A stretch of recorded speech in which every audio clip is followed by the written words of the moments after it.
Fellas, let's talk about maintenance. In this video, I want to talk about my findings, what mileage you should do your intake, oil, and fuel filter. Very basic. The whole point of this video, or this channel actually, is to bring you along in my experience. My regulars know I'm very much a Ram guy, but I'm personally driving a Ford right now for the time being. And I'm just bringing you along in my experience. So the way you use your vehicle has a lot to do with how you should probably address those maintenance items. But here's mine. I haul a lot of trailers and a little bit of load in the bed of the truck. You know, 90% of the time, well, I should say 85% of the time, I haul a gooseneck, right? So they're all highway miles, they're not around town, and that has a lot to do with when not. So, manufacturer says to do the intake filter every 30,000 miles. Guys, do not do that. That is extremely too long. I did mine at 10,000. I am not gonna go past that. I am gonna look for a little bit better filter, because on the back side of the filter, I could see graying. The back side, so the side that's back here that's supposed to be clean filter, it's showing me gray on the back side. So that's telling me that's a lot of fine dust that's made its way through. So no more Motorcraft filter for me. I'm gonna try to find other filter that stays clean on the back side. I'm definitely not gonna go 10,000, anything more than 10,000 miles. It's an easy service item, and I will be doing them at 10,000 with a better filter. Now the oil change. I do not know why, but I just don't feel comfortable going much past 5,000 miles. These are highway miles, but it's just the oil starts getting broken down so bad. Maybe it's the 1030 I'm using, but my findings is 5,000 miles is a good spot to do the oil change thus far. I'll see how this 1030 holds up to T5, but 5,000 seems to be my number. I ran my Cummins 15. This manufacturer, Ford, says 15 on this one as well. I would not dare to come close to that, not on this engine. So I'll work my way up. I know it's just a feeling part at this point. I have so many samples, meaning when I buy oil, they give me X amount of samples. They're just sitting in the shop, so it means there's no reason for me not to use them up and get this oil tested and based off of that, besides fuzzy feelings. But I'm keeping it at 5,000 for, some time for now. Now, fuel filters, Fuel filters, I did them at 10,000 as well. It was a waste of time and money, in my opinion.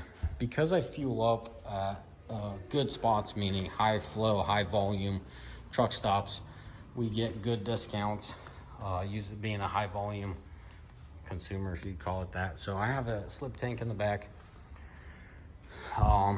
Less exposure to opening containers, right? I come in and I fuel up, The bottom tank is 48 gallons, but I usually don't put in 48. I'm usually about 40 gallons. And then the upper tank's 60 gallons, but I usually put about 50 gallons in there. So that kind of gives you an idea. That's still twice less exposure, twice less as far as opening and closing, twice less the chance of putting debris in your fuel tank. And also having a good source is what's going to make it or break it for you. So with that being said, I'm definitely going to go to 20,000 miles, see how I feel about that. I mean, we're talking about the element on the rear not even having any discoloration, I mean, we're not talking about, oh, how clogged is the filter? Is it really clogged or not?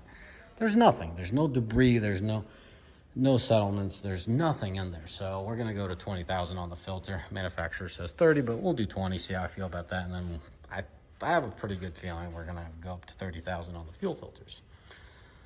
So let's round this up.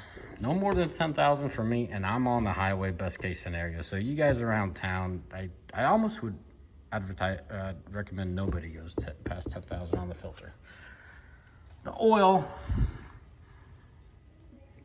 I'm having a hard time telling anyone to go past 5,000 from my experience. There has to be a reason why the manufacturer wants 15 and says 15 is just fine, but I'm not there. So I'll do another oil change, and then I'll start sampling. Why not now? I'm not knowledgeable enough. I'm pretty sure someone can help me, but this engine's still breaking in. It only has 12,000 miles on it. So I'll keep it at 5, at least till 20, and then I'll start sampling and bumping my mileage up. At 30,000, I will go to Schaefer's oil. So that's a better base oil. So I feel like that Schaefer's is probably gonna hold up better than 5,000. And fuel filters, we're going to 20, but I have a good fuzzy feeling, if you call it that. We'll be at 30 in no time with the fuel filters. So I did do both filters, and I highly advise you guys to do both filters.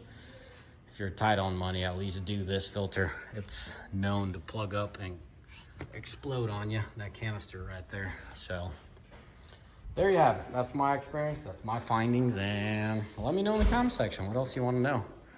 I'm having fun with this truck. This is a completely different animal than my Ram with an ice in is. That slow and steady tractor feel. This thing is a hot rod, best way I could describe it. For some reason I don't have a fuzzy feeling it'll last long, because it's a really aggressive truck.